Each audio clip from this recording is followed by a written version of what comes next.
From the late 1800s until the 1960s, lynching, an intimidation technique used to suppress African Americans, was the gruesome, inhumane act of mobs taking the law into their own hands. Most lynchings took place in the southern United States against black men after the Civil War and the 12-year period known as Reconstruction. Black towns began to spring up and African Americans gained more political and economic power. Attempting to establish racial dominance and to keep power to themselves, angry mobs of whites, later called lynch mobs, took justice into their own hands and brutally executed nearly 5,000 blacks nationwide.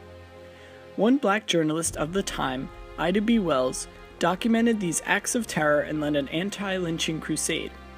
Motivated by her encounters with race-based abuse, such as lynching, Ida B. Wells emboldened anti-lynching activists by exchanging her ideas with others. Yet in our current society today, there are parallels between lynching and the police brutality that is used to intimidate and suppress the black population.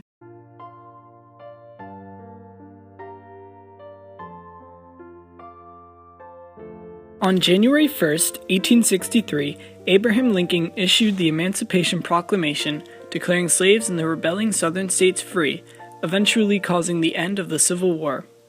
The 13th Amendment was then ratified in 1865, which freed all slaves in every part of the United States.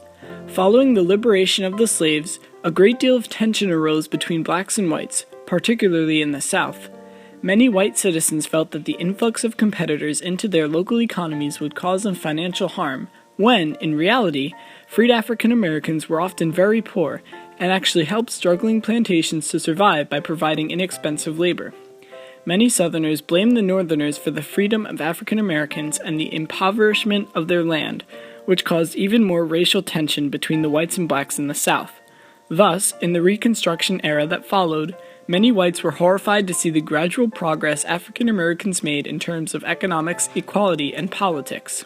To combat this, black codes were ratified in an effort to stop the advancement of African American power and liberty. Black codes prohibited a black person's access to legal, political, and economic opportunities.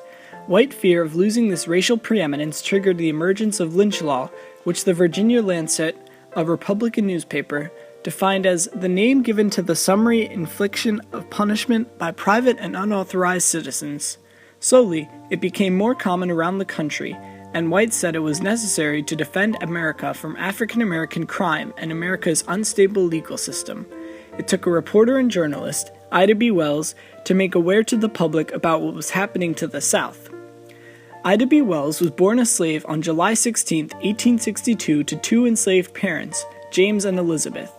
Wells's parents both influenced her development into a leader, as her father was an activist who campaigned for black politicians, and her mother was a religious woman who attended university and compelled her daughters to attend with her.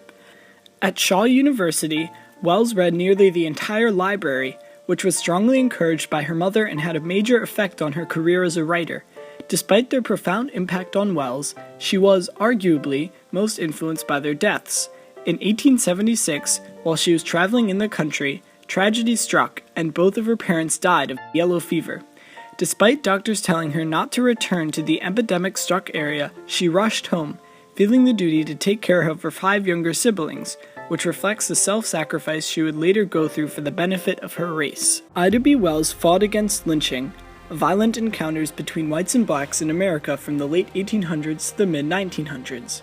It occurred mostly in the South, although it did happen in towns all across the country.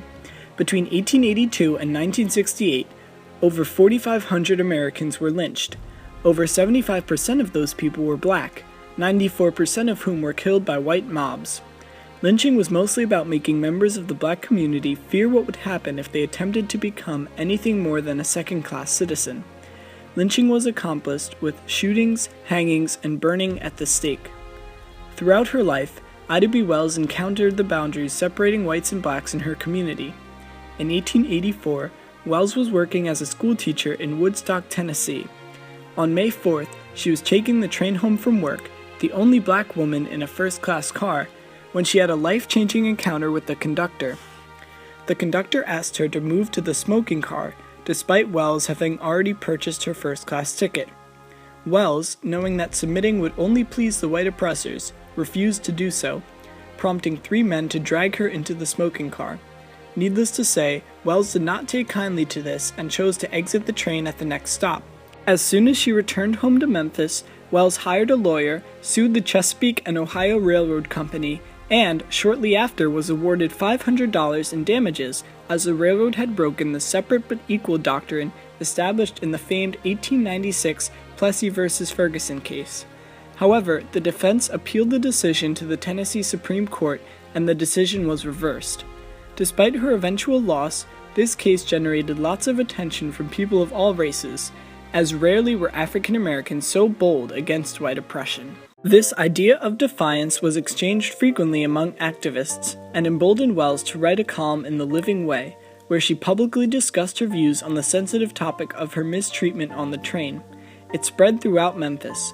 She also spread the idea that lynchings were only a method of terrorizing African Americans into conformity in an effort to stop them from taking economic opportunities away from whites, through her other writings, speeches, and protests. She also exchanged her ideas by creating another pamphlet which carried throughout the South, titled Southern Horrors, Lynch Law in All Its Phases. She discovered that blacks were lynched for very minute crimes. Though, the biggest impact of this pamphlet came from Wells's claim that many lynchings based on rape were actually consensual interracial relationships that had been found out, and then the black man was punished for violating a white woman. Wells claimed that African Americans were being lynched with no legal authority, and that this murder was worse punishment than the alleged crimes they committed deserved. Through this writing, Wells was able to share her ideas with a great number of people, as her gift for writing inspired those who read her works, impacting many people, both black and white. The unparalleled depth at which she reported on white crime earned her a great deal of respect within her community, and prominent black leaders such as W.E.B. Du Bois asked her for her support in the formation of the National Association for the Advancement of Colored People, or NAACP. The NAACP held various events and marches throughout the years to bring public awareness to the oppression that was occurring throughout the country. At the first NAACP conference, Wells gave a speech, The Awful Slaughter, declaring lynching as an immoral, murderous act. She said lynching should be stopped and perpetrators should be punished. This helped start the NAACP on their journey for black equality. Ida B. Wells had a clear, powerful impact on the anti-lynching movement. She encountered a significant oppression, but despite that, she became educated and in doing so, learned to talk about, write, and exchange her ideas. She was determined to always improve the social standing of African Americans, always exploring new ways to protest to improve the lives of the whole of her community. Her examples set standards for society and protests. However, racial equality is still not perfect today, demonstrated by the parallels between lynching and the police brutality. Lynchings were often public displays used to show that whites could oppress blacks. Today, police still use their power to oppress blacks, even if it is not public. People expose the brutalities more often now through the use of social media, as Wells did in pamphlets and articles. However, many cases of police brutality still go undiscovered. The cases for lynchings almost always went without trial, and the lynchers were encouraged by the whites in the South and the officials who let it happen. Police also receive little to no punishment for their abuse of power. Trayvon Martin was shot and killed for looking suspicious in Florida by the neighborhood watch member George Zimmerman.